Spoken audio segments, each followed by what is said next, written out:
Allah Subhanahu wa taala tidak menjadi Muhammad sallallahu alaihi wasallam, dan Muhammad sallallahu alaihi wasallam bukannya Allah Subhanahu wa taala, tetapi Muhammad sallallahu alaihi wasallam dan sekalian makhluknya adalah tajalli yang menceritakan wujudnya dan sifatnya. Siapa yang ada kitab sendiri punya, bulatkan perkataan tajalli.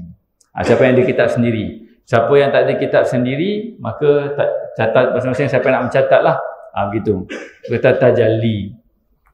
Dia perkataan tajalli ni adalah antara kata kunci utama dalam tasawuf. Sallallahu ala Muhammad, sallallahu ala Muhammad, sallallahu ala Muhammad, sallallahu ala Allahu Akbar, Allahu Akbar, Allahu Akbar, Allahu Akbar, Allahu Akbar, Allahu Akbar, walillahil hamd. Bismillahirrahmanirrahim. Assalamualaikum warahmatullahi wabarakatuh.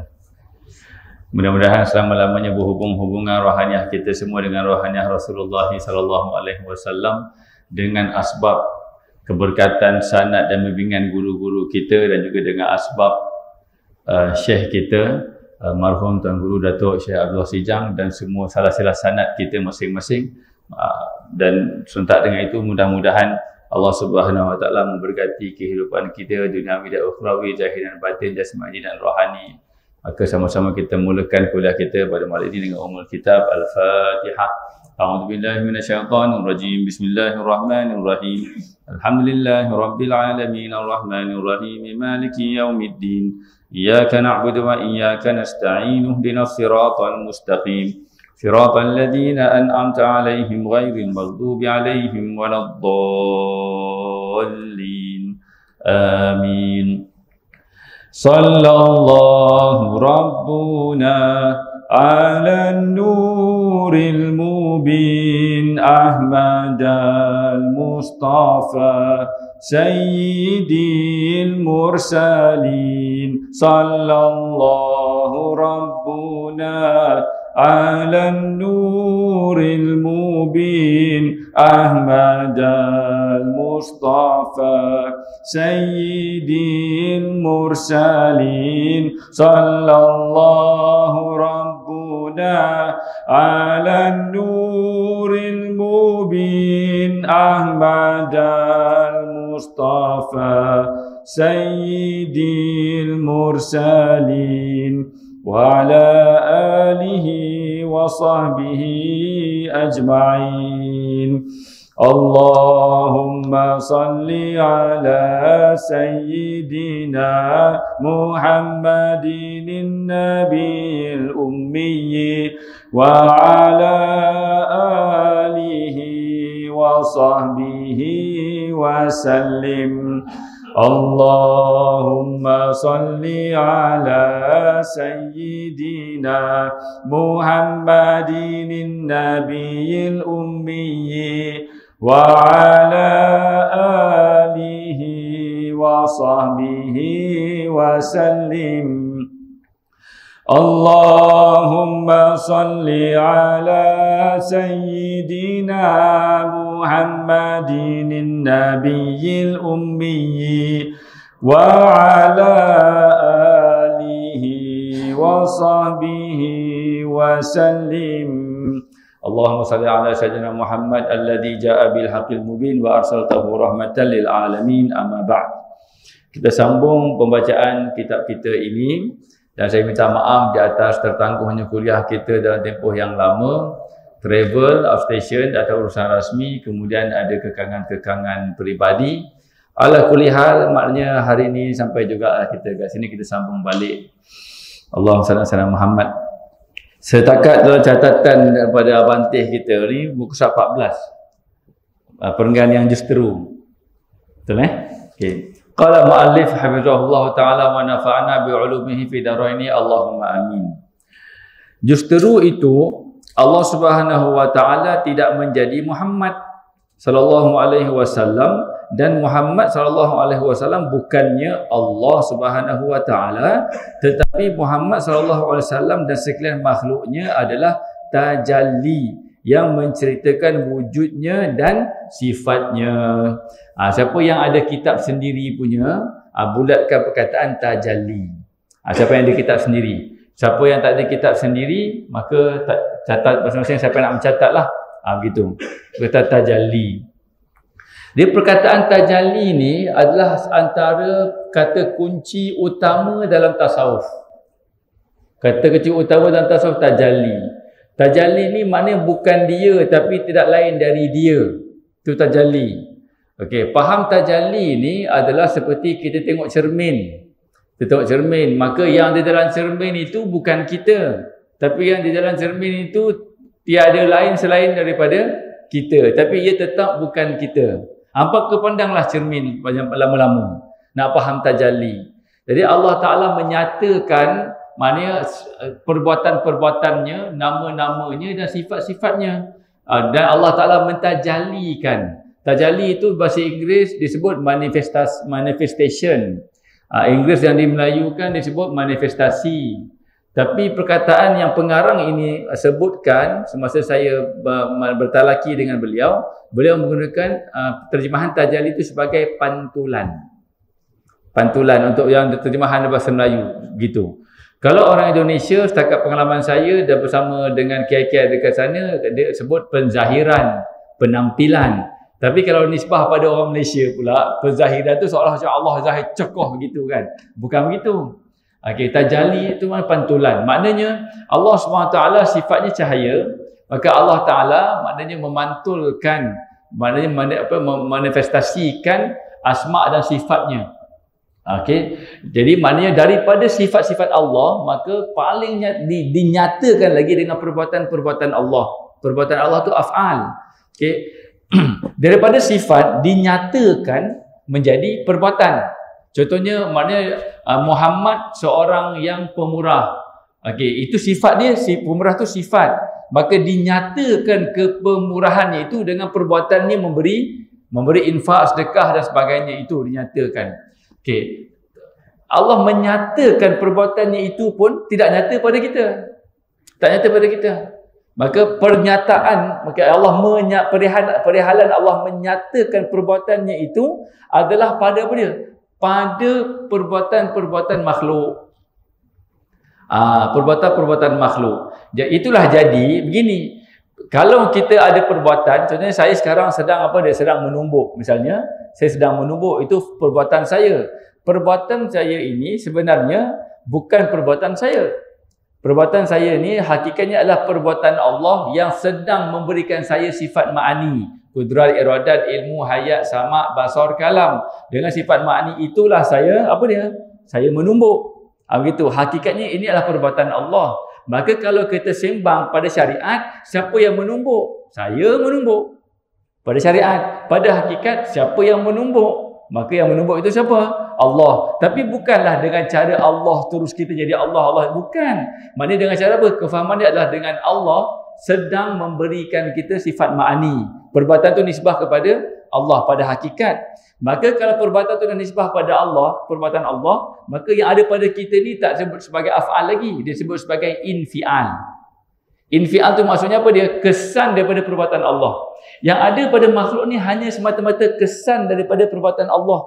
Allah yang membuat perbuatan tersebut, Allah yang beraf'al, yang melakukan perbuatan, maka kesan perbuatan Allah itulah semua makhluk ni. Semua makhluk ni. Itu pada hakikat. Okey, begitu. Jadi, perihalan tajalli ini, maknanya bila kita sembang tajalli yang paling agung, yang paling besar, yang paling kemuncak adalah tajalli pada Nabi SAW. Kenapa? Kerana tajalli pada Nabi SAW membuatkan kita ini sesuai dengan tujuan Nabi diutuskan, mengenali Allah, ketuhanan Allah, dan mengenali kehambaan kita. Macam tu. Itu kena pegang betul dulu. Jadi apabila melalui Nabi SAW, zahir baginda, batin baginda, jasmani baginda, rohani baginda, pada zahir dan roh jasmani kita belajar, kita ambil syariat. Pada zahir Nabi SAW dan jasmani Nabi SAW kita ambil bahagian syariat. pada batin Nabi SAW dan rohani Nabi SAW, kita ambil bahagian hakikat. Okey. Pada bahagian syariat, kita kenal adab kita sebagai hamba.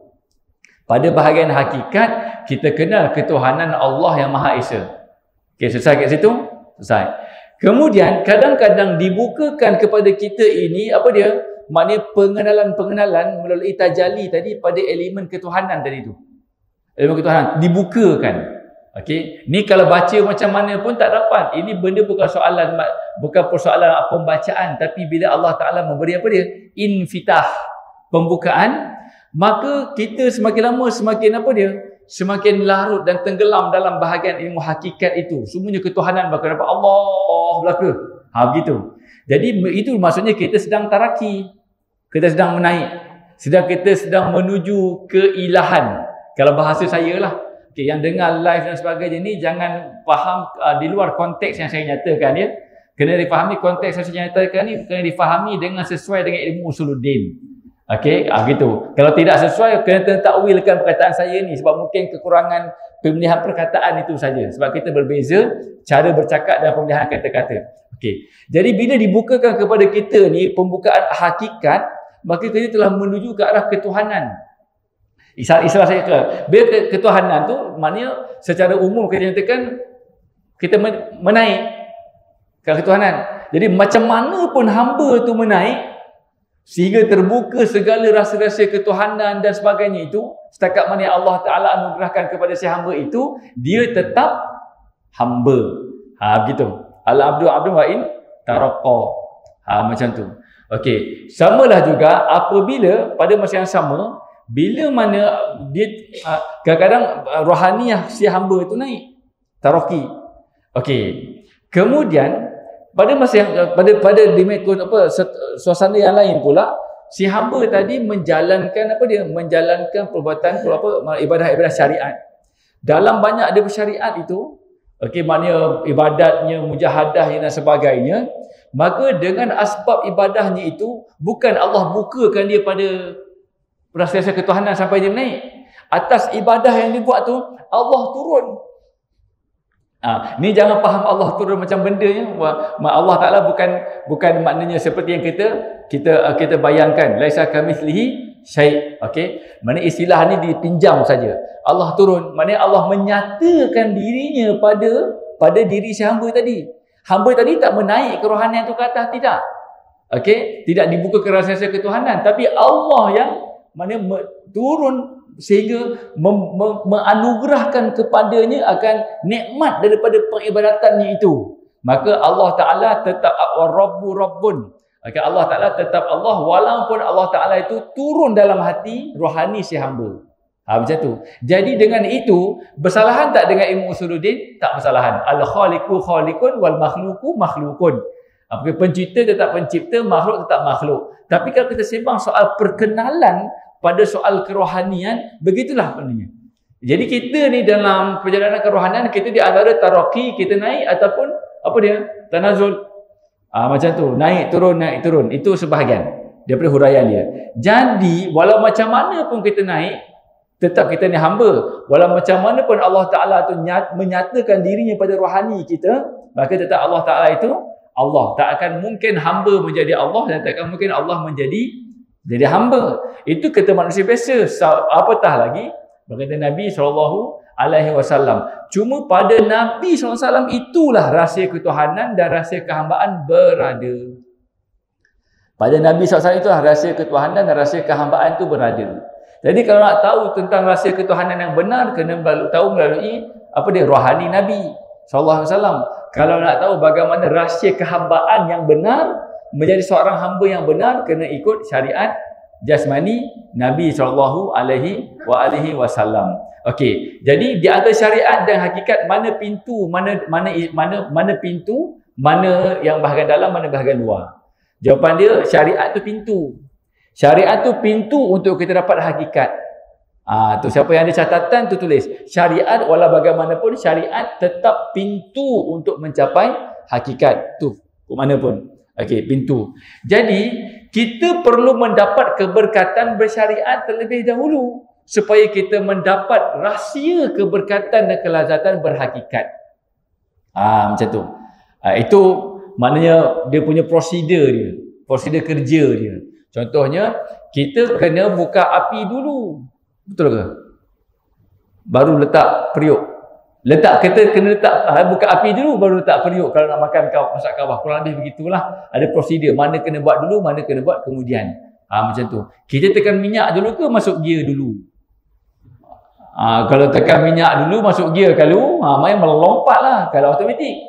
Okey, rosak gearbox. Kita kena apa dia? Kita kena tekan brake, masuk gear dulu, lepas tu lepas habis baru tekan minyak. Itu prosedur kerja dia. Jadi kita kena mengamalkan syariat dulu baru kita mendapat rahsia hakikat. Bagi mereka yang mendakwa mendapat rahsia hakikat, pada masa yang sama mengabaikan, meremehkan dan meninggalkan syariat, maka itu bukan hakikat dengan jalan Nabi Muhammad sallallahu alaihi wasallam. Perbahasannya, perkataannya, pertuturannya, penghuraiannya mungkin benar. Tak ada beza dengan orang yang ambil dengan jalan Nur Muhammad pun begitu perbicaraannya, orang mengambil jalan yang lain pun begitu bicaranya. Tapi yang membezakan benar atau tidak bicara hakikat adalah dilihat pada syariatnya. Kalau tak solat, semalah ke mana pun, kita ambil ilmu huraiannya. Itu pun kalau tidak ada bercanggah dengan keumuman ilmu fardu ain yang lain. Okey, tapi di sudut kita bersama dengan dia boleh taroki tak? Takkan taroki. Apa saja perbicaraan ilmu hakikat mesti dipandang pada penilaian syariat. Begitu. Jadi maknanya kalau solat memang sengaja tinggal. Okey, puasa memang tak puasa. Okey, begitu. Tapi kalau beristeri, nak isteri yang zahir fizikal. Tak nak saja niat. Solat nak niat saja. Begitu. Haji niat saja. Pergi haji dah kosot je. Tapi kalau beristeri, maknanya nak yang fizikal. Tak nak aja kosot saja, maknanya hubungan, maknanya berumah tangga itu. Maka itu adalah satu penyelewengan dalam ilmu ini. Tapi oleh kerana orang-orang seumpama ini yang banyak menampilkan diri mereka, sehingga akhirnya telah menjadi sebagai satu label. Ilmu hakikat adalah, ilmu tarikat adalah sesat. Adalah sat.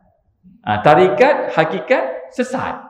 Gitu je. Sebab ini yang banyak menampilkan. Sebab apa jadi begitu? Orang awam faham begitu. Sebab yang hak menyembunyikan diri. Nak zikir kita-kita je. Mana gelap kita je. Hubungan kita je. Mana kelompok kita je. Macam tu. Sekarang tak boleh. Yang hak kena zahir. Sebab yang batil dah berani, zahir lama. Sampai dah keluar satu sifir dah. Tarikat, hakikat lah kali sesat. Sedangkan maknanya ada jalan yang benar. Sebab itulah perkampungan sufi maknanya dilaksanakan. Dekat mana? Dekat Negeri Sembilan. Tapi bukan ke Port Dickson. Dekat Seremban kalau tak silap. Dia buat. Ada yang memberi komentar, maknanya perbahasan yang tinggi-tinggi, yang dalam-dalam, perkara-perkara yang khilafiah di kalangan para ulama Ahlussunnah wal Jamaah pun. Kenapa tak buat perkara-perkara yang basic, yang surface, yang bersifat orang awam? Maka respon kita daripada banyak, maknanya apa kita kata bukan kritikan, maknanya respon itu kita respon balik bahawa kalau tak diterjemahkan ilmu yang dalam-dalam ini, ilmu yang detail ini, maka akhirnya orang yang dibukakan Allah keinginan nalurinya untuk menyelusuri ilmu-ilmu kerohanian ini, akhirnya dia akan jumpa yang mana? Dia akan jumpa nur ke dia akan jumpa nar? Dia akan jumpa nar. Jadi kita sampai masa, tapi kita kena ketengahkan dengan cara yang sebaik mungkin supaya aman fitnah. Macam tu habis. Ini masuk balik kat buku ni. Jadi maksudnya jangan sampai walaupun rahsia ketuhanan itu pada Nabi Muhammad SAW, jadi jangan sampai kita kata Muhammad itu Tuhan. Yang dekat selatan tanah air itu yang buat maknanya video dan sebagainya, kita mengakui bahawa maknanya Muhammad itulah Tuhan dan sebagainya, kan? Maknanya saya cenderung untuk memandang isu itu sebagai dia hanya cakap atas kejahilan, tapi bila dia bersolat, kalau dia bersolat, dia tak akan mengkosotkan dia sembah Muhammad, takkan. Atas kejahilan saja. Sebab apa? Sebab kejahilan dan kemudian dipersesatkan lagi lantaran jahilnya itu. Itu saja. Dia takkan sampai peringkat maknanya sembah, maknanya okey, aku sembah Muhammad, tak.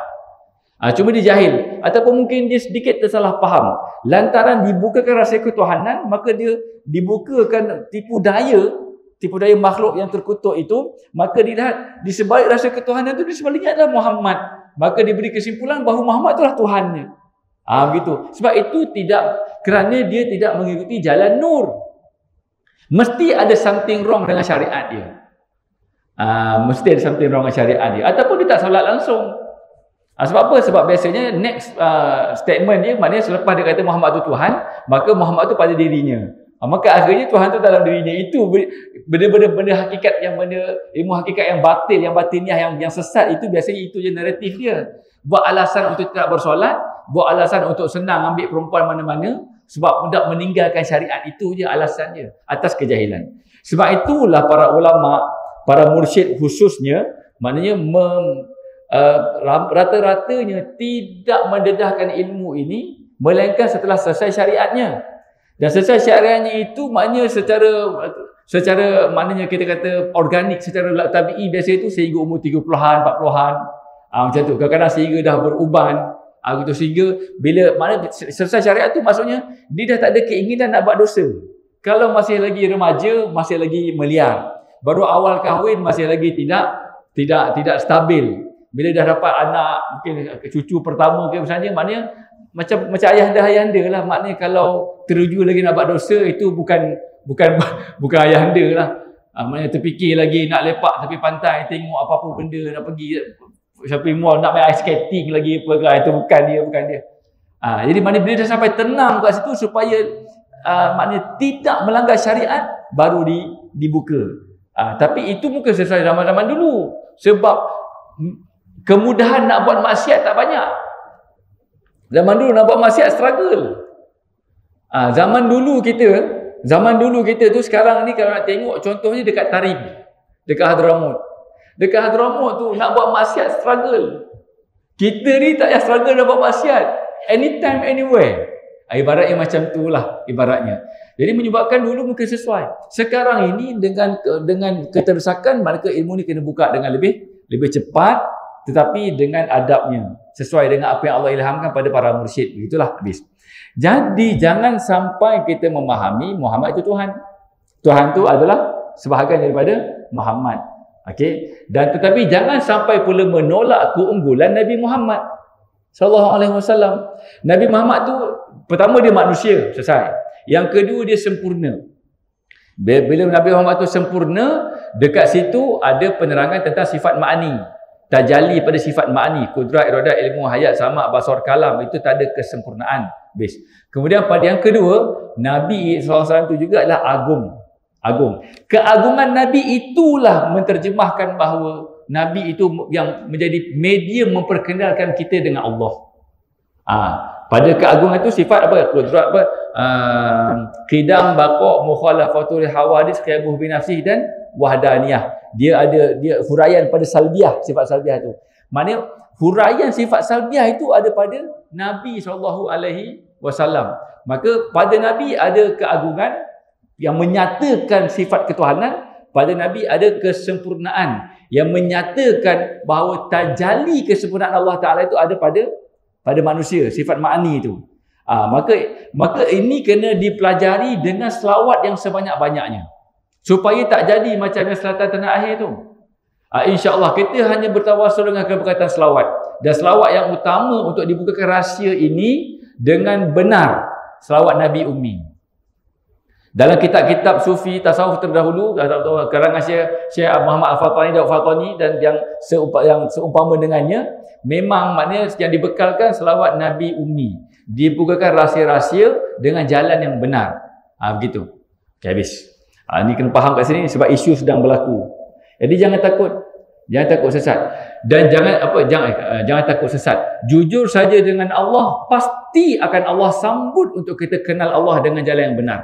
Cara kita kenal Allah dengan jalan yang benar, kita mendapat tempiasan daripada sifat rahmatan lil alamin Nabi SAW. Nabi mendapat sifat rahmatan lil alamin daripada tempiasan daripada sifat Ar-Rahman dan Ar-Rahim Allah. Si Allah Ar-Rahman dan Ar-Rahim ditempiaskan dengan sempurna pada Nabi dengan status rahmatan lil alamin. Kita mengambil jalan ketuhanan daripada Nabi SAW. Jalan kehambaan pun daripada Nabi SAW. Maka kesan pada kita adalah terpias daripada sifat rahmatan lil alamin. Nabi SAW terpias pada kita. Apa akan jadi? Akan jadi kita ni mudah memaafkan. Tidak berdendam. Tidak jadi batu api. Tidak suka pada persengketaan. Suka yang tenang-tenang, yang aman-aman saja. Mana yang boleh settle. Tak payah mengungkit-ungkit. Begitu. Kalau begitu perubahan sifat kita, benarlah ilmu kita itu. Ilmu ni bukan hujung lidah sembang macam-macam. Ilmu ni adalah pada apa dia? Penampilan kita terjangkit atau tidak sifat rahmatan lil alamin tu. Tapi kalau makin belajar, makin marah-marah bini, isteri dan sebagainya, makin maki-maki orang, mulut makin puaka, perbuatan makin menjengkelkan dan membawa mudarat dan sebagainya, confirm ilmu itu salah. Mungkin salah pada huraian dan pada perwatakan, mungkin salah pada perwatakan walaupun huraiannya betul. Itu indikator dia. Jadi ayahanda mungkin ada anak-anak yang suka belajar-belajar benda ni, maka jangan banyak diskusi dengan anak-anak yang belajar-belajar benda ni. Tengok saja watak dia. Dengan adik dia macam mana, dengan isteri dia macam mana, dengan anak dia macam mana, dengan jiran dia macam mana. Kalau ada elemen marah, dendam dan sebagainya dan seumpamanya itu, confirm ilmunya salah. Tapi jangan menyalahkan. Jangan menyalahkan. Sebab mungkin huraiannya betul. Tapi ilmu ni bukan pada huraian. Ilmu ni pada perwatakan. Jadi apa nak buat? Awak belajarlah macam mana awak nak belajar. Saya hormati awak. Ataupun abah hormati kamu. Dan seterusnya. Ikut hubungan kita lah. Tapi kamu kena selawat. Pesan selawat je. Supaya ada campur tangan Nabi SAW. Mana-mana yang tersalah channel tu, Nabi SAW menjadi asbab untuk Allah Ta'ala betulkan. Begitu. Bukan juga dengan kita kata ini sesat kalau belajar ni. Tak boleh macam tu. Jadi kita bukan bersifat menyesatkan orang, tapi kita bersifat apa dia? Menjadi penyebab orang tu kalaupun tersesat ataupun berat tergelincir dalam kesesatan, kita menjadi penyebab untuk orang tu kembali ke siratal mustaqim. Itu bendanya. Jadi kedua, apa pedomannya? Belajar ilmu ni mesti berselawat sebanyak-banyaknya. Maknanya selawat Nabi Ummi adalah selawat yang diamalkan oleh para mursyid. Termaktub dalam kitab-kitab pun, maknanya satu hari 1000 kali biasanya diamalkan. Saya mendapat maknanya bimbingan ini daripada beberapa orang pembimbing, maknanya itu yang saya kongsikan jugalah kepada semua. Habis. Allahumma salli ala sayyidina Muhammad. Sebab itulah ilmu tasawuf ni bukan ilmu menerangkan, dia ilmu memakaikan. Itu dibezakan di antara ulama dengan aulia. Ini sekadar istilah saja nak membezakan. Ulama adalah golongan yang menghuraikan ilmu. Ibaratnya ilmu dia campak ilmu tu. Siapa nak ambil. Siapa tak nak ambil, tinggal. Habis. Bila ulama dipindah alam, mati, wafat, meninggal, maka tak ada siapa lagi yang nak mencampak ilmu. Itu ulama, maknanya memberikan ilmu, beritahu ilmu. Tapi aulia bukan memberikan ilmu. Tapi awliya dia memakaikan ilmu itu. Sebab itulah maknanya dalam ilmu tasawuf, disiplinnya tariqah, maka perkataannya mursyid. Mursyid itu membimbing murid-muridnya bagaimana untuk memakai ilmu. Apa akan jadi bila ilmu itu dipakai? Apa akan jadi bila ilmu itu dipakai? Apa akan jadi? Contoh, ayah anda nak pergi berkebun. Ayah anda pakai baju Melayu dan sebagainya. Sonok tak berkebun? Nak pergi kebun ni, pakai baju Melayu, pakai samping songket semua bagai. Sonok tak nak berkebun? Kita pun rasa tak lalu nak berkebun. Tapi bila kita maknanya dipakaikan, maknanya dengan boot tinggi warna kuning tu, lepas tu dengan topi Cina besar tu, ceper, dia panggil ceper tu, dengan t-shirt, lepas tu ada ikat golok pula kanan. Semangat tak semangat pergi kebun? Semangat. Macam tu. Maknanya kita akan mengikut watak baju yang kita pakai. Itu simple. Saya pernah cerita dulu, maknanya waktu saya kat sekolah dulu, waktu tu kuat lagi, maknanya kita masuk kadet di sebagai Persatuan Kadet Bersatu Malaysia. Macam palapis lah kat universiti ni. Jadi antara latihan dia, kita jogging angkat kawan kat belakang, angkat. Lepas tu Sultan Selangor waktu tu yang Sultan Selangor nak datang ke sekolah, kalau Islam tu kita kena latih pembarisan sebagai, kena fit sebagai kan. Waktu tu kalau tak, bila pakai baju tu saya pun tak percaya saya boleh lari macam tu. Sebab apa? Baju tu sendiri dia ada apa dia? Dia ada aura. Dan itu diterima secara fitrah. Kalau pasukan uniform, dia sedang pakai uniform, kalau kita tolak dia, macam siapa yang ke dalam? Kita ke dia? Kita ke dalam. Dia sedang pakai uniform. Tu kalau kata dalam video-video orang rakam tu, maknanya okey, berani dia buka baju dia dulu. Kalau nak gaduh dia buka baju dulu, okey. Mana aku bukan sesiapa, engkau bukan sesiapa. Mana sama-sama kita. Jom kita gaduh. Kalau pakai baju uniform, dia terikat tak dengan dia punya peraturan dia? Terikat. Sama juga kalau kita dipakaikan oleh guru kita, mursyid kita akan ilmu Islam ni. Bila kita dipakaikan akan ilmu itu, automatik akan jadi adab kita, adabiah Muhammadiyah. Akan jadi adabiah, kita akan beradab. Okey. Walaupun tak ada dalam buku ni saya kena sebut, okey, adab ni ada dua. Adab pada syariat, adab pada hakikat, adab pada zahir, adab pada batin. Okey. Dia kena faham. Takut difahami kalau kita dah memakai ilmu tu, kita beradab dengan adabiah Muhammadiyah, takut faham kita ni maksum pula. Bila faham maksum, maksudnya gini, dia faham maksum. Maknanya apa dia? Aku dah maksum. Okey, sepatutnya maksum itu adalah orang yang tidak berdosa lagi. Tapi memang kita ni boleh tak elakkan dosa? Tak ada siapa lagi boleh mengelakkan dosa melainkan Nabi Muhammad SAW. Jadi ditukar naratif huraian dia, aku ni maksum dalam arti kata kalau aku buat dosa pun aku tidak apa-apa. Maksum dia begitu. Maksum di mana? Kalau aku buat apa-apa pun dosa, pada aku tak berdosa sebab aku dah maksum. Aku dah diangkat daripada segala kedosaan. Maksudnya dia nak buat alasan tidak terbeban dengan syariat. Macam tu. Okey. Jadi kalau kita dipakai ke adabiah Muhammadiyah, bila mana kita berpahala, kita berbuat amalan taat, dengar elok ya, dengar. Kalau nak tidur terus, nak dengar terus. Sebab ini bahaya. Okey, macam ni. Katalah kita buat amal taat, kita solat. Okey, itu satu. Tapi pada masa yang sama, kalau batin kita terhubung dengan pahala solat kita itu, terhubung dengan diri kita bersolat dan terhubung kepada kita layak untuk mendapat pahala daripada kita solat, maka pada batin kita beradab tak dengan Allah? Walaupun semua orang pandang kita ni ahli taat, tapi batin kita ini terhubung dengan ketaatan yang kita lakukan dan kita rasa bahagia dengan pahala yang kita dijanjikan Allah. Maka pada batin kita beradab tak dengan Allah SWT? Jawapannya tak beradab. Begitu. Okey, sebaliknya. Seorang yang kedua, dia ni memang beramal dengan amal maksiat. Okey, batin dia pula sentiasa meronta-ronta dan merayu-rayu kepada Allah agar diampuni dan agar diberikan kerahmatan Allah supaya dapat meninggalkan maksiat. Setiap kali selepas dia buat maksiat, bahkan dalam keadaan dia buat maksiat itu pun dia kata, ya Allah, aku maksiat ni, ampunkan aku. Lepas tu pun dia taubat lagi. Tapi memang dia terbelenggu dengan kemaksiatan itu. Tapi rohaninya, batinnya tetap terhubung dengan Allah yang mengampuni dan akan mengampuninya, dan dia tetap berusaha nak meninggalkan kemaksiatannya itu. Maka pada ketika itu, di antara orang pertama dengan orang kedua, mana yang beradab dengan Allah sebenarnya? Orang yang kedua. Tapi ini tidak boleh menjadi alasan untuk kita buat maksiat suka-suka dengan alasan kata, asalkan aku mengharap Allah. Tak boleh, dia tak boleh buat main-main. Sebab itulah di awal perjalanan kerohanian ni, guru-guru mesti akan sebut, kamu jujur tak jujur dengan Allah? Kamu betul ke nak belajar dengan aku? Kamu betul ke nak menjadi muridku? Sebab apa?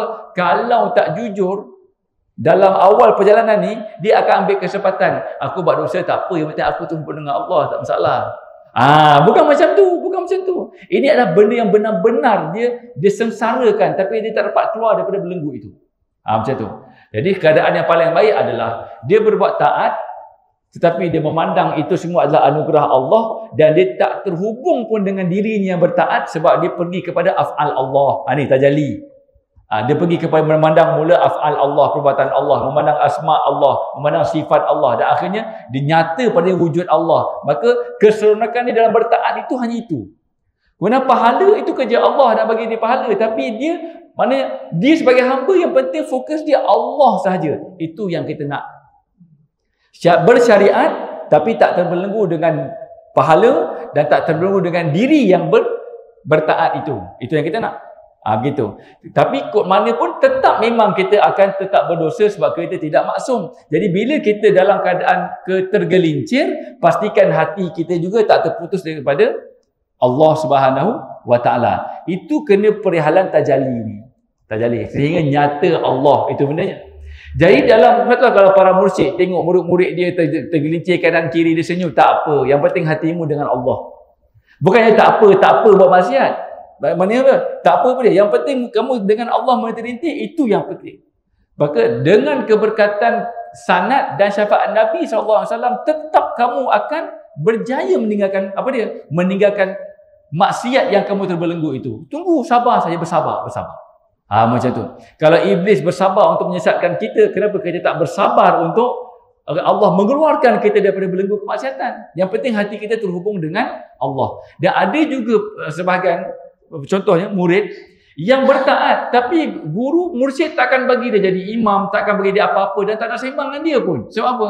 Lantaran dia banyak ilmu, banyak taat, banyak infak, banyak beramal dan seumpama dengannya, dirinya rasa lebih mulia daripada orang lain. Guru menjauhkan dia, tak bagi ruang apa-apa kat dia. Sebab apa? Sebab dia ni masih su'ul adab, buruk adab dengan Allah. Maka yang dikatakan memakai ilmu itu, iaitu memakai adab, adalah adab merujuk lebih kepada adab adab batin dengan Allah, tak terputus kita dengan Allah Subhanahu wa Ta'ala. Kalau kita begitu keadaannya, kalau kita nampak anak kita buat benda-benda yang menconteng arang kat muka kita, kita tak akan terus menerhakakan anak kita tu. Kita kata, tak apalah anak, kamu bertaubat banyak-banyak, yang penting hatimu dengan Allah, mesti dengan Allah. Kamu berjaya dengan Allah, kamu gagal dengan Allah, kamu sihat dengan Allah, kamu sakit dengan Allah. Asalkan kamu dengan Allah, kita akan aman-aman saja. Itu saja. Jadi peranan mak bapa adalah memastikan anak-anaknya dengan Allah. Itu tulis. Siapa yang ada catatan? Itu suatu nafkah rohani untuk anak kita. Bimbingan kepada diri kita, isteri kita, suami kita, anak-anak kita supaya dengan Allah. Apa zikir yang menggambarkan dengan Allah? Itulah la haula wala quwata illa billah. Dan diterjemahkan huraiannya oleh para mursyid, la haula, tidak ada daya untuk aku bertaat, illa billah, melainkan dengan Allah. La wala quwata, dan tidak ada kekuatan untuk aku meninggalkan maksiat, illa billah. Maknanya pada taat pun billah, pada maksiat pun billah. Tapi ada adab syariat dalam ketaatan. Bila kita buat adab syariat dalam ketaatan, solat kena solat cara Nabi SAW. Jangan solat suka-suka hati. Faham tak? Okey, maknanya puasa kena puasa cara Nabi. Itu adab bila kita dalam taat. Sama juga adab dalam maksiat. Pada syariat, adab dalam maksiat kena segera bertaubat. Kalau macam misalnya orang kena cover balik kezaliman tersebut, ikut adab dia. Jadi akhirnya dengan Nabi SAW sempurna perkenalan kita dengan ketuhanan Allah. Allah itu Tuhan. Okay, keagungan Allah sebagai Tuhan. Dengan Nabi SAW juga sempurna adab kita sebagai seorang hamba. Itulah adab sebagai hamba. Adab maknanya dalam konteks hubungan dengan Allah yang agung. Kurang lebih macam tu huraian dia. Ini huraian ni kalau faham rezeki, tak faham tak ada apa-apa. Yang penting banyak selawat dan hadiahkan Fatihah untuk mursyid yang membimbing. Bismillah. Nanti akan dibukakan kefahaman itu. Tapi yang penting ilmu asas fardu ain dalam akidah, fiqh dan tasawuf itu memang kena selesai. Itu je. Kalau tak selesai ilmu asas, mudah saja untuk tergelincir faham. Dan ilmu inilah yang paling makhluk terkutuk itu menunggu-nunggu untuk menggelincirkan kita. Pertama, dia akan halang kita jangan masuk ilmu ni. Kalau dah masuk, dia akan gelincir kita ke kanan, gelincir kita ke kiri. Dia akan gelincir kita pada ruang ketaatan supaya kita nampak kemuliaan diri, dan dia akan gelincirkan kita dengan ruang kemaksiatan supaya kita putus asa dengan rahmat Allah. Itu je. Kalau orang tua, dia akan gelincirkan dengan jadi ahli masjid dan rasa mulia dengan kemasjidannya. Begitu.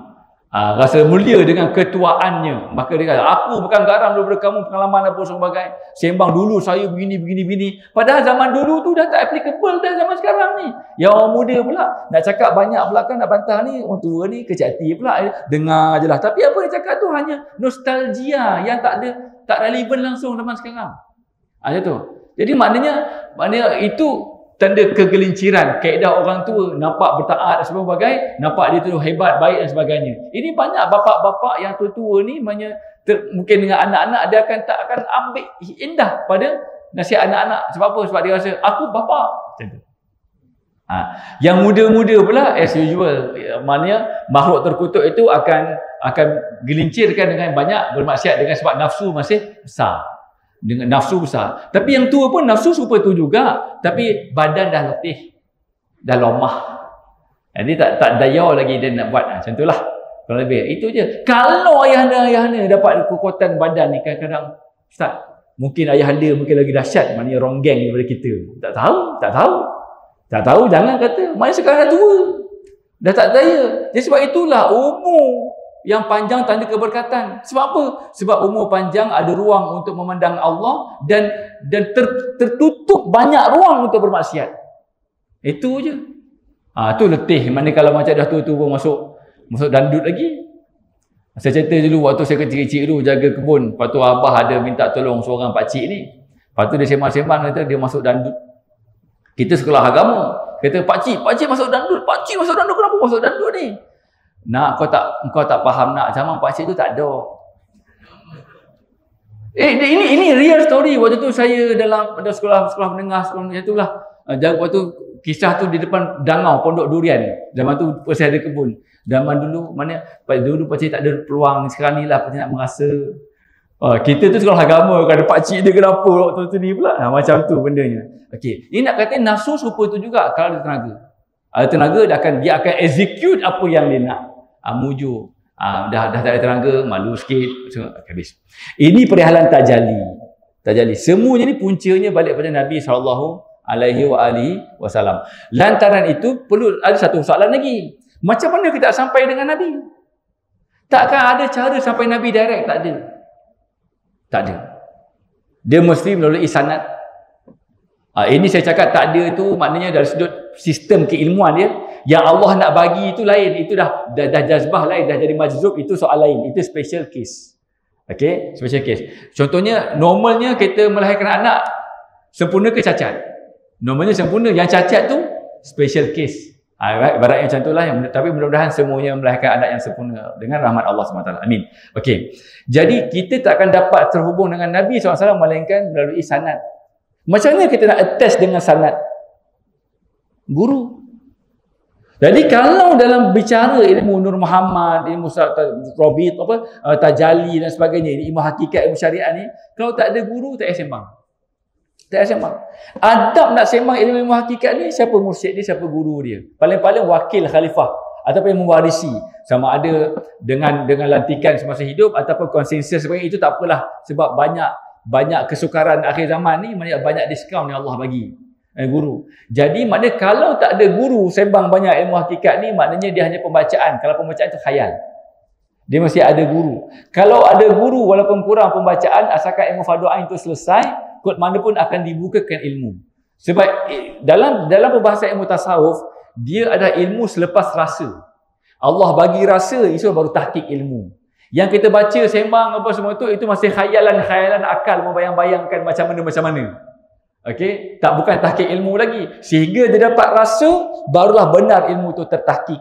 Kadang-kadang dia tak ada banyak perbacaan ilmu, tapi terus mendapat rasa. Daripada rasa tu dihuraikan apa yang dirasakan. Itulah ilmu tahqiq. Itu ada dua cara. Kita ambil dua-dua. Kita hurai pun hurai, baca pun baca, mujahadah pun mujahadah, dibukakan Allah dalam rohani kita. Oh, begini rupanya. Kalau dah dibukakan banyak sangat, apa buku yang kita kena baca? Banyak sangat bukaan ni sampai kita confuse macam mana ni. Gini kita confuse. Dibukakan banyak sangat. Apa buku yang kita kena baca? Hikam. Kita hikam adalah untuk kita susun balik. Dia panggil diffract. Kita synchronize, susun balik apa bukaan-bukaan rohani itu. Setelah kita hikam, bukan dibaca hanya semata-mata untuk orang awal, untuk permulaan. Kita hikam ni bila dah hari natijah daripada zikir dan amalan kerohanian, baru kita baca kitab hikam. Sebab kitab hikam ni adalah menerangkan pengalaman rohani penulis tersebut. Dan pengalaman rohani itu plus minus itu. Ruang rohani itu. Asas dia. Dari situ baru dikembangkan. Dan di sinilah ilmu laduni, yang ilmu yang tidak ada batasan dan sempadan. Habis. Balik pada batan kita, satu perenggan yang kita baca malam ni, maknanya apa dia? Maknanya pada elemen tajalli. Nabi SAW mentajalikan segala sifat-sifat keagungan Allah Subhanahu Wa Taala. Pada masa yang sama, Nabi bukan Tuhan. Okay, Nabi bukan Tuhan. Pada masa yang sama juga, Nabi SAW membimbing kita bagaimana untuk benar-benar menjadi hamba. Okay, begitu. Hamba kepada Allah Subhanahu Wa Taala. Terus kita baca. Tajalli berlaku dalam dua aspek, ketika mana Allah Subhanahu Wa Taala perkenalkan kewujudannya dan sifatnya. Siapa yang ada buku, garis kewujudannya dan sifatnya. Maka Allah wujud, memang zat Allah wujud, dan zat Allah itu wujud dengan bersifat. Mana ada setengah kata Allah hanya wujud pada zat, ada setengah lagi Allah hanya wujud pada sifat. Maknanya itu tak betul-betul hakikat wujud. Hakikat wujud pada zat dan sifat. Pertama, ilmu. Ia bermasuk dalam wahyu dan ilham. Firman Allah Subhanahu Wa Taala, yu'til hikmata man yasha. Allah Subhanahu Wa Taala memberikan hikmah, yakni kebijaksanaan, ilmu yang berguna kepada sesiapa yang dikehendakinya menurut aturan yang ditentukannya. Kedua, penciptaan. Ia bermaksud Allah Subhanahu Wa Taala mencipta makhluk dalam rupa. Okey, rupa itu maknanya inverted comma, sifatnya, yakni sifat Allah Subhanahu Wa Taala. Okay, hadis Nabi SAW, khalaqallahu Adama ala suratihi. Allah mencipta Adam atas gambaran wajahnya. Wajahnya itu gambarannya, di inverted comma. Maksudnya apa? Bukannya kita maknanya memahami secara literal begitu. Maknanya itu maksud tajalli. Allah nak menyatakan bahawa ini adalah tanda wujudnya, ini adalah tanda sifatnya, ini adalah tanda asma'nya, dan ini adalah tanda perbuatan-perbuatannya. Dan semuanya itu nyata pada kita pada peringkat infial, peringkat hamba, infial. Jadi Allah Ta'ala menciptakan Adam atas gambaran wajahnya. Maknanya pada penciptaan manusia itu untuk kita kenal wajah Allah. Wajah Allah, bukan wajah ni ya, wajah. Bukan wajah manusia ni, bukan. Wajah ni pertama maksudnya merasai kita berhadap-hadapan dengan Allah. Itu yang pertama, wajah depan. Okey, wajah tu wajhiyah, aku menghadapkan diriku di hadapanmu. Jadi huraian wajah Allah Taala itu 4 perkara yang sebut sebagai tauhid af'al, tauhid asma, tauhid sifat, tauhid zat. Itulah wajah Allah. Kita bukannya wajah pada benda yang difikirkan dengan akal. Tapi wajah yang menghubungkan kita dengan kesempurnaan Allah dan keagungan Allah dan wujud Allah. Gitu. Pada kesempurnaan Allah itu tauhid af'al. Pada keagungan Allah itu tauhid sifat. Okey, dan di celah-celah itu ada tauhid asma. Asma itu tauhid pada nama. Nama pada af'al, nama pada perbuatan, dan nama pada sifat. Kemudian pada wujud Allah itu tauhid zat. Tauhid zat. Itu yang disebutkan, dimasukkan dengan wajah Allah.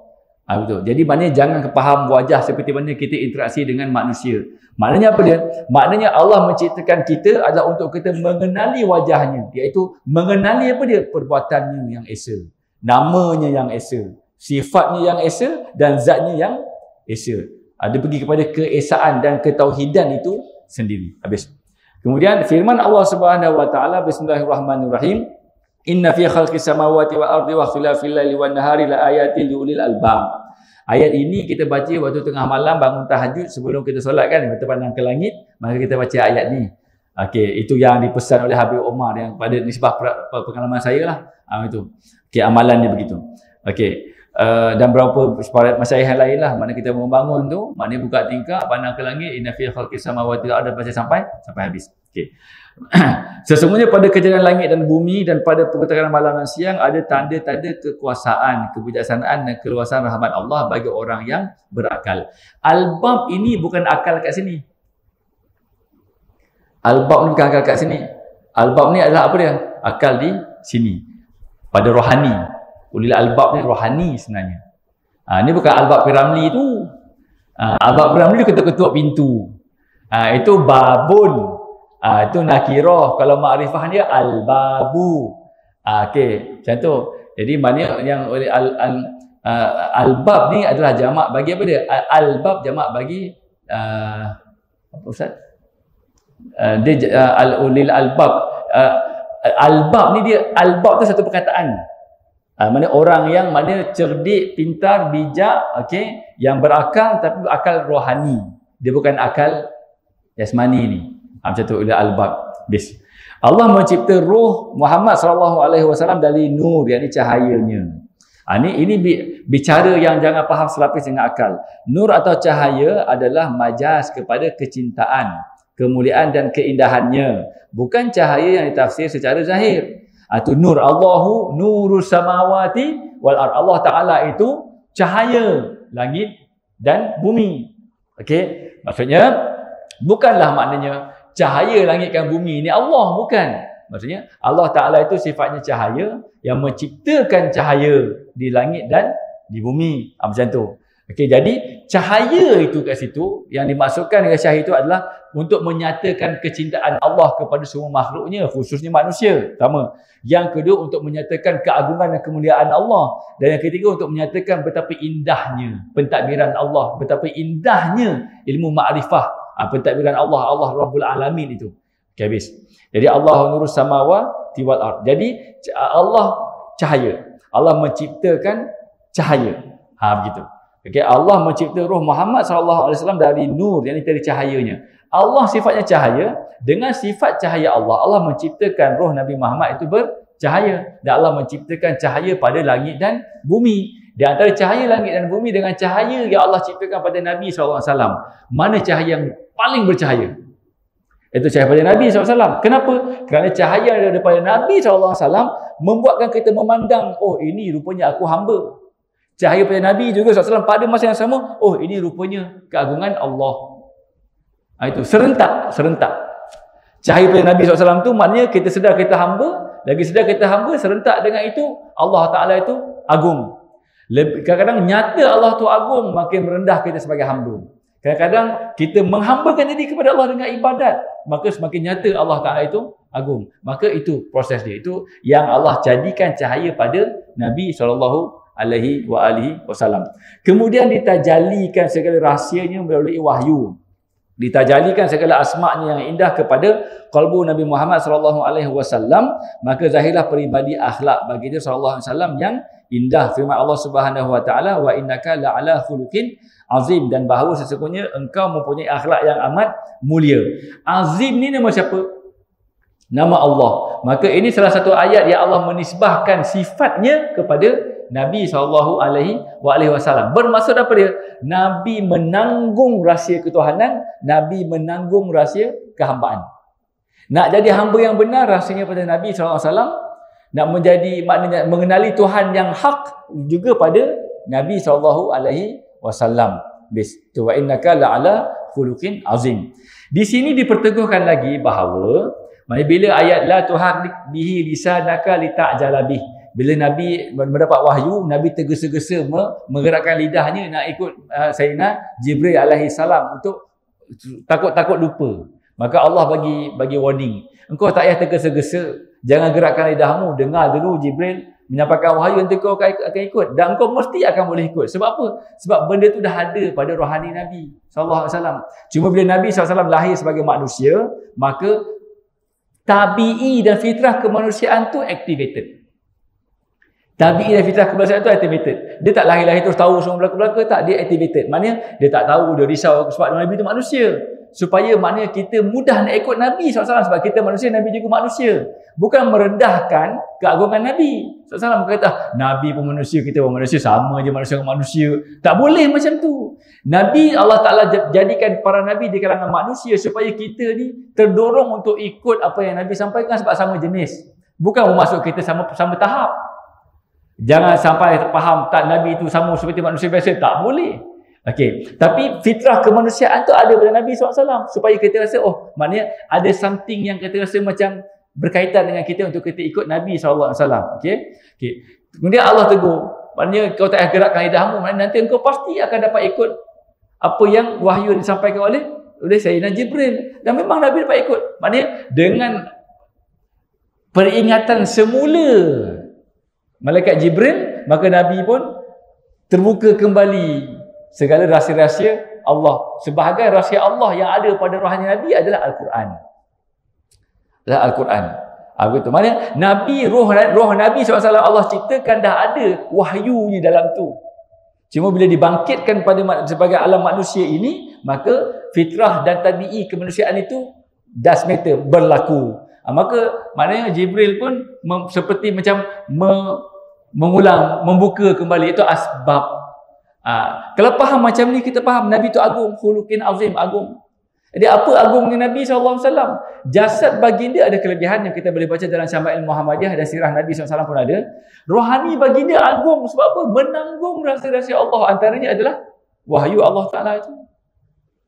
Sebab itulah Nabi SAW adalah Nabi yang pertama Allah ciptakan, tapi yang terakhir Allah Ta'ala utuskan. Itu keagungan Nabi Muhammad SAW. Kemudian berselawat Allah Subhanahu Wa Taala atas baginda dan juga para malaikatnya ketika roh Muhammad sallallahu alaihi wasallam dicipta. Kenapa Allah Taala berselawat kepada Nabi sallallahu alaihi wasallam? Bila Allah Taala dah ciptakan roh Nabi sallallahu alaihi wasallam, Allah berselawat kepada Nabi sallallahu alaihi wasallam. Sebab dalam roh Nabi itu ada rahsia Allah. Maka dan kenapa Allah suruh malaikat semua berselawat kepada Nabi sallallahu alaihi wasallam? Sebab apa? Sebab ada rahsia Allah. Dan akhirnya kenapa Allah suruh semua malaikat sujud kepada Nabi SAW? Itu Nabi Muhammad SAW. Kemudian dengan asbab itu maknanya diceritakan Adam. Allah Ta'ala suruh sujud pada Nabi Adam. Kerana juga ada rahsia Allah. Rahsia Allah, roh tu mana ada pada Nabi Adam. Lepas tu dipindahkan pada para yang lain. Sampailah Allah berkehendak Sayyid Abdullah dan Siti Aminah untuk menjadi induk atau ibu bapa Nabi SAW untuk melahirkan Nabi SAW. Maka akhirnya rahsia itu dibongkarkan pada rohaniah Nabi SAW dan kita terpilih untuk menjadi umat Nabi SAW. Kurang lebih begitulah nak fahamnya. Jangan faham secara literal persejarahan. Ini bukan soal sejarah. Ini soal bagaimana nak menghuraikan betapa agungnya Nabi SAW itu saja. Jangan dirujuk silang statement saya ni dengan framework historical. Ataupun dengan framework empirical. Bukan. Ini hanya pada menyatakan bagaimana flow itu berlaku, dan inilah bicara yang kita kata hampir keseluruhan para sufi bicarakan tentang macam mana berpindahnya cahaya Allah Ta'ala itu, rahsia Allah Ta'ala itu. Maka bila Allah Ta'ala masukkan dalam Nabi Adam, itu pun bukannya seawal-awal Nabi Adam diciptakan terus malaikat sujud. Selepas wa'allama Adam al-asma'. Lepas Allah mengajarkan Nabi Adam itu akan nama-namanya. Itu rahsia. Gitu habis. Allahumma salli ala sayyidina Muhammad. Turut diperintah sekalian orang beriman bersahabat kepada baginda sallallahu alaihi wasallam ketika telah zahir baginda sallallahu alaihi wasallam sebagai rasul bernama Muhammad sallallahu alaihi wasallam dan memimpin manusia mengenal dan sujud padanya, yakni pada Allah. Nabi pada roh namanya Ahmad. Itulah sallallahu rabbuna ala nuril mubin Ahmadal Mustafa. Sebab waktu tu Nabi dan sebagai nuril mubin, cahaya yang nyata. Tapi waktu tu maknanya namanya Ahmad sebab tak dilahirkan lagi sebagai manusia. Cahaya itu Allah pendamkan pada Nabi Adam dengan kalimah wa'allama Adamal asma'a kullaha. Maknanya Allah Ta'ala mengajarkan Nabi Adam nama-namanya semuanya. Nama pada asma', nama pada af'al, nama pada sifat, nama pada zat, dan nama-nama untuk mengenali semuanya terhubung dengan makrifah. Okey, begitu. Lepas tu barulah ayat tu suruh untuk sujud. Begitu. Jadi sebenarnya bukan sujud kepada keadaman, tapi sujud kepada cahaya rahsia ketuhanan yang ada pada Nabi Adam. Akhirnya rahsia itu dilahirkan sebagai Nabi Muhammad yang rasul terakhir yang namanya Muhammad bin Abdullah Rasulullah sallallahu alaihi wasallam. Kenapa dalam tasawuf keluar ilmu perbahasan ni? Sebab nak kata Nabi itu manusia tapi bukan seperti manusia biasa. Sebab usul dalam tasawuf adalah mengagungkan Nabi SAW sesuai dengan keagungan yang Allah berikan kepada Nabi SAW. Maka kalau kita bertarikah, berzikir, kita belajar ilmu hakikat ni, tapi tidak semakin lama semakin naik ta'zim kita kepada Nabi SAW, maka itu tanda-tanda kita ambil jalan yang bukan jalan nur. Sebab itulah maknanya orang sufi biasa dengar lapang capal. Itu untuk ilustrasi dan ekspresi kecintaan dengan Nabi SAW. Buat maulid. Setiap hari adalah Rabiul Awal. Bukan setiap bulan, setiap hari Rabiul Awal. Begitu. Sebab apa? Sebab itu ahwal yang paling basic yang akan berlaku kalau kita dalam tarikat yang benar. Begitu. Kalau dah jadi semakin lama semakin obses dengan Nabi SAW. Bila semakin obses dengan Nabi SAW akan terjangkit adab Nabi SAW. Dan kalian pertama sekali memaafkan dan suka untuk kedamaian, tenang, tak nak suka hiruk pikuk dan sebagainya. Itu bendanya. Indikator tasawuf tu di situ. Bukan pada banyak tulis kitab, banyak baca-baca, banyak bukan. Tapi itu semua kena ada. Baca kitab kena buat, maknanya zikir, mujahadah kena buat, semua kena buat. Tapi natijahnya adalah pada apa dia? Mutmainnah, tenang. Jiwa yang tenang itu. Tenang, tak nak ada huru-hara semua. Maaf, tak apalah, boleh settle, selesai. Terbaik. Macam tu habis. Allah SWT. Minta izin sikit lagi habis. Salawat Allah SWT kepada Muhammad SAW adalah cinta dan memelihara kemuliaannya. Ucapan salawat dengan sendiri menolak fahaman ketuhanan Muhammad SAW. Sekaligus ia menolak golongan yang mendakwa Muhammad SAW adalah Allah Subhanahu Wa Taala. Sebab apa? Sebab dalam salawat tu ada Allahumma salli ala sayyidina Muhammad. Maksudnya Allah satu perkara, Nabi Muhammad satu perkara. Maknanya Nabi Muhammad itu adalah pesuruh Allah, Allah Taala itu adalah Rabbul Alamin. Maka dengan pensyariatan selawat itu sendiri dah tertolak semua yang mendakwa Nabi itu Tuhan. Tapi kenapa ada yang mendakwa Nabi itu Tuhan? Sebab dia nampak rahsia ketuhanan, dan di sebalik itu nampak Nabi SAW, dan dia tertutup dengan memandang keagungan Allah SWT. Kenapa kena jadi begitu? Dua perkara. Pertama, niatnya tak jujur dalam belajar ilmu hakikat. Yang kedua, dia tak lapik dengan barakah selawat. Itu je. Jadi yang paling penting ayah anda kena note ni apa dia? Yang penting niat jujur, lapik dengan selawat. Regardless of anything, of everything. Or anything. Macam tu. Itu je. Jadi pesan ke anak-anak, kamu kena jujur cari Allah, belajar ilmu cari Allah, kenal Allah. Dan sepanjang kamu menuju pelajaran mencari ataupun makrifah kepada Allah, kamu berselawat sampai kamu bertemu dengan gurumu. Hatta kalau kamu dapat zikir daripada gurumu itu pun kamu kena committed dengan zikir tersebut dengan tanpa meninggalkan selawat. Selawat yang paling mudah, sallallahu ala Muhammad. Selawat yang sempurna untuk jalan-jalan kerohanian, salawat Nabi Ummi. Dia ada rahsia yang panjang nak huraikan Nabi Ummi itu. Begitu. Allahumma salli ala Muhammad. Tetapi pada keumuman syariat Islam, selawat yang paling mulia adalah selawat Ibrahimiyah. Keumumannya. Dan ini adalah selawat dengan tujuan dalam elemen ataupun dimensi pelajaran kerohanian. Sikit lagi ayah ada benda bagi kita habis supaya kita selesai benda ni. Sesungguhnya di dalam makna selawat itu sendiri adalah Allah memelihara Nabi Muhammad SAW daripada dipertuhankan, sebagaimana apa yang telah berlaku terhadap Nabi Isa AS yang telah dipertuhankan atau dianggap anak Tuhan oleh kaumnya. Okey, satu kehebatan Nabi SAW adalah Nabi itu kekasih Allah. Lantaran itu segala fitnah-fitnah besar yang berlaku pada Nabi dan Rasul yang terdahulu takkan ditimpakan kepada Nabi Muhammad sallallahu alaihi wasallam. Saya rasa sudah pernah nyatakan dulu, kita ulang balik. Nabi Isa fitnahnya orang mengangkat dia Tuhan. Nabi Muhammad SAW takkan berlaku. Kalau berlaku pun macam yang dekat selatan tanah air tu, kalau berlaku pun lantaran kejahilan dan tersalah faham. Dan orang macam ni saya cenderung untuk tidaklah kita terus declare dia sesat. Okey, melainkan setelah ada golongan kita menyantuni dia, terangkan balik macam mana kena discuss. Kena discuss. Macam mana kamu boleh faham begini. Begitu. Jadi mana kita akan nampak dekat mana dalam tangga-tangga perjalanan tu, kat tangga mana dia tergelincir. Bahagian tergelincir tu kita betulkan balik. Gitu. Sekali, dua kali, tiga kali. Kalau tak mau juga, habis. Barulah kata sesat. Bukannya mudah-mudah dia jauh tu, tak, kita kena ni in-depth discussion. Dan yang nak discuss tu bukan panel biasa-biasa, tak layak. Dia kena tahap mursyid yang telah dibukakan rahsia kerohanian. Tahap mursyid. Maksudnya apa dia? Dia nampak orang ni, dia tahu dah macam mana semua dia nampak. Kita tanya, macam mana dia tahu? Sebab kita tak tahu. Tu kita tanya macam mana dia tahu. Dia kalangan mursyid dengan mursyid tak ada soalan tu. Saya pernah di hadapan mata saya, dua orang mursyid saya, maknanya bersembang, berdiam. Lepas tu okey, dah selesai bincang. Kita pun tak tahu apa dia bincang. Berdiam. Ini dalaman dia. Saya hanya boleh cakap sebab saya tidak begitu. Saya hanya diamanahkan untuk memanjangkan ilmu ni. Bahagian saya punya limitasi saya mengaku. Dan dalam satu musafir, maknanya dengan orang-orang yang ada ilmu ni, maka dia sembang, kau nampak apa kat sana?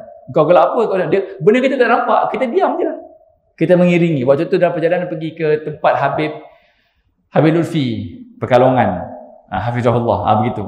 Jadi banyak saya ada pengalaman berhadapan dengan benda tu real. Dia bukannya fantasi ke rekaraan ke bukan halusinasi ke, bukan, dia real depan mata saya. Saya pun masih hidup. Macam tu. Tapi seorang tu dah meninggal. Pak Long saya kat Singapura dah meninggal. Seorang lagi masih hidup. Mak tanya dia. Kalau nak sangat tanyalah. Macam tu habis. Okay, tapi tak percaya tak apa, tak membicarakan akidah. Cuma nak kata, tapi jangan menafikan sebab ni benda ada. Jadi para mursyid bila jumpa dengan orang macam ni, dia tahu kat mana yang silap tu. Dan mursyid dia membetulkan apa yang salah. Apa yang salah tu betulkan. Okey, dengan karamah dan barakah mursyid tadi, insya-Allah dia akan dapat kita tarik. Maknanya apa dia? Allah takkan bagi senang-senang umat Nabi SAW kepada makhluk terkutuk. Mesti Allah Ta'ala akan menyerbahi kepada kita. Itu dia punya sifir dia. Gitu. Sifir orang sufi ni kejahatan tiada, semuanya kebaikan Allah. Cumanya asbab kena buat. Macam tu. Jadi mursyid saya yang dekat, yang sarung mursyid saya itu, maksudnya kalau mana-mana kumpulan yang dituhmah sebagai sesat, dia akan cakap dekat pihak yang berkuasa, jangan keluar declaration lagi, biar dia uruskan dulu. Biasanya selepas dia uruskan, rupanya tergelincir, faham satu je faktor utama dia. Sanad tak menyambung. Tu saya tulis. Satu je. Maknanya kenapa rezeki-rezeki ni keluar jadi macam-macam, berbagai sebagainya. Satu je yang paling utama dia. Paling utama satu, the one and only. The main factor. Sanad tak sambung, terputus. Maka apa yang mursyid saya buat? Dia pergi situ, kamu kat mana gini? Okey, kau cakap, okey. Gini, kalau begitu lepas ni kamu kalau berzikir, rabitahnya dengan sanad ini. Sebab dia menyambung. Tunggu beberapa ketika. InsyaAllah dibukakan, sebenarnya Nabi Muhammad hanya mentajalikan ketuhanan Allah dan bukan dia Allah. Statement saja, kata statement, salah faham. Dia ada kekeliruan dalaman dia, itu je. Dan benda ni kalau panel-panel biasa yang bukan orang sufi betul, tak layak. Minta maaf cakap, tak layak. Tapi fitnah yang berlaku akhir zaman ni, orang yang bukan bidang ini yang jadi panel yang menghakimi. Itu bila kita bagi amanah pada orang yang tidak layak, maka tunggulah maknanya fitnah yang lebih besar lagi. Ini kena ada keinsafan. Kita tua macam mana pun, diangkat macam mana pun, ada pengalaman perjawatanan macam mana pun, kalau kita tidak bertarikah, kita tidak melalui bimbingan dengan guru, tak pernah menjadi murid dan tidak pernah sampai ke peringkat mursyid, kita kena macam tu. Dan zaman sekarang mudah ke susah nak cari mursyid ni? Kalau Baba Ismail Sepanjang dalam tafakuh Ihya Ulumuddin dekat maknanya di Shah Alam, baru ni dia kata ini yang paling susah nak cari. Susah nak cari. Sebab apa susah nak cari? Sebab tak jumpa. Sebab apa tak jumpa? Sebab tak dipertemukan. Sebab apa tak dipertemukan? Sebab tak sempurna dua. Jujur dengan Allah dengan banyak selawat. Jujur dengan Allah banyak selawat, berjumpa dengan yang benar. Itu. Jujur dengan Allah dulu, banyak selawat. Jadi ayahanda bonda, kalau kita ni rasa nak mati dah, anak kita masih tak settle lagi, nak betulkan syariat dia berbagai macam-macam, tak settle lagi, kita pesan kat dia, sebelum bapak mati ni kamu jujur dengan Allah banyak selawat. Kod mana pun, jujur dengan Allah banyak selawat. Itu saja. Kamu akan dapat husnul khatimah, kod mana pun, dengan syafaat Rasulullah SAW. Ini keistimewaan umat Nabi Muhammad SAW yang jarang kita guna, yang jarang kita ambil peduli. Para mursyid saja yang memperingatkan kita, walau bagaimana pun berlaku pada kamu, kamu kena ingat kamu tu umat Nabi Muhammad SAW. Mesti ada kelebihan yang pelbagai. Asalkan jujur dengan Allah, banyakkan selawat, kamu akan dapat kelebihan kamu sebagai umat Nabi Muhammad SAW. Itu bendanya. Jadi kalau dah faham hakikat Muhammad itu SAW begitu, nak lokek-lokek lagi selawat, nak berkira lagi buat majlis maulid, buat anjuran hari-hari kebesaran kenegaraan ataupun hari-hari lain, banyak, tak ada masalah apa. Tapi buat maulid 10,000, 30,000 dah kata membazir pelbagai. Mana lagi agung, mana lagi utama, mana yang memperkenalkan kita dengan jalan ketuhanan dan kehambaan, tu Nabi SAW. Boleh dinilai tak dengan duit? Tak ternilai. Ni kita nak dekat bulan maulid ni, maka buatlah apa saja untuk banyakkan berselawat kepada Rasulullah SAW. Ni Imam Busiri sebut ni. Last sekali. Last sekali Imam Busiri, maknanya berkata Imam Busiri rahimahullah taala dalam Qasidah Burdah yang masyhur, da' madda'atun nasara fi nabiyyihim wa hukum bima syi'ta madhan fihi wahtakimi. Hendaklah kamu tinggalkan apa yang telah didakwa oleh kaum Nasrani terhadap Nabi mereka, iaitu dakwaan Nabi Isa anak Tuhan atau jemaah Tuhan. Lepas kamu tinggalkan benda tu, kamu faham dah Nabi tetap Nabi, dia hanya tajalli Allah nyata padanya. Tajalli Allah nyata padanya, saya ulang balik, apa maksud dia? Rahsia ketuhanan pada Nabi, rahsia menjadi hamba pun pada Nabi SAW. Itu huraian dia. Tapi asalkan kamu tak jadi macam orang Kristian, maka kamu pujilah Nabi Muhammad SAW apa saja pujian yang kamu mahukan. Begitu. Dan itulah maknanya hak kita sebagai umat Nabi Muhammad SAW untuk memuji Nabi Muhammad sallallahu alaihi wa alihi wasallam. Sallallahu ala Muhammad, sallallahu ala Muhammad, sallallahu ala Muhammad, sallallahu ala Muhammad, sallallahu ala Muhammad, sallallahu ala Muhammad, sallallahu ala Muhammad, sallallahu ala Muhammad, sallallahu ala Muhammad, sallallahu alaihi wa alihi wasallam. Jadi akhirnya ayah dan bunda, dalam berselawat, rabitahnya terus terhubung rohaniku dengan nabiku SAW dengan barakah guruku dan sanad. Itu dia punya dalaman. Okey, kalaupun kadang-kadang guru pun dia sangka baik dengan gurunya, sangka baik dengan mana sanad bersambung. Katalah sanad tu memang terputus. Tapi dengan sangka baik kita atas ilmu yang kita ada, menyambung tak kita dengan Nabi SAW? Menyambung. Atas sangka baik. Jadi Allah dengan amalanku, mujahadahku, selawatku, hubungkan rohaniku dengan Nabi, dengan rohaniah Nabi Muhammad SAW dengan barakah guruku dan sanadku atau paman. Ada kalanya kita beramal Selasa malam kat sini, ada kalanya kita buat dekat rumah. Tapi kalau ilmu ni kita bincang, kita bicara, kita hurai tanpa kita ada majlis zikir dengan bimbingan mursyid ataupun wakilnya yang dilantik itu, maka kita akan kata sia-sia. Dia akan jadi banyak sembang sebagainya. Jadi yang dekat dalam online ni, kalau dah kita dah terlanjur dengar perbahasan ni, maka kalau apa pening dan sebagainya tu, hanya istighfar, selawat, al-Fatihah untuk Rasulullah SAW. Yang penting jujur dengan Allah, banyak berselawat, cari majlis zikir di yang tempat yang berdekatan. Dekat sini lah yang saya tahu. Tempat lain lah. Kayak begitu. Baru bermanfaat perbicaraan kita ni. Pada zahirnya, pada batinnya, pada jasmaninya dan pada rohaninya. Kita hadirkan al-Fatihah kepada almarhum tuan guru kita, Syekh Datuk Muhammad Abdullah bin Sijang rahimahullah, guru-gurunya, sanadnya, semuanya, murid-muridnya, adik-beradiknya, anak-anaknya, keturunannya, semuanya, dan semua guru-guru yang lain yang sepertinya di mana saja mereka berada, mudah-mudahan sentiasa menjadi asbab keberkatan untuk semua umat Nabi SAW yang berbaki di bumi yang sementara ini. Dan mudah-mudahan tidak ada seorang pun yang tak bertemu dengan cahaya yang benar, dengan keagungan Nabi SAW di sisi Allah Subhanahu Wa Taala, dengan keistimewaan kita sebagai umat Nabi Muhammad SAW. Pasti Allah akan makbulkan bahawa kita tetap akan bertemu dengan Nur Al-Haq sehingga kita beroleh husnul khatimah dengan syafaat Rasulullah SAW. Bismillahil Fatihah. A'udzubillahi minasyaitonirrajim. Bismillahirrahmanirrahim. Alhamdulillahirabbil alamin arrahmanir rahim maliki yaumiddin iyyaka na'budu wa iyyaka nasta'in ihdinas siratal mustaqim siratal ladzina an'amta 'alaihim ghairil maghdubi 'alaihim waladdallin. Amin. Rabbana aftah bainana wa baina qaumina bil haqqi wa anta khairul fatihin. Allahumma yassir lana umurana fi safarina wa fi ruhaniyatina ya Allah. Ya Rabbi bil Mustafa balligh maqasidana wa fir lana ma madaya wa si'an karami. Allahumma nawwir arwahana bi nurika ya Allah.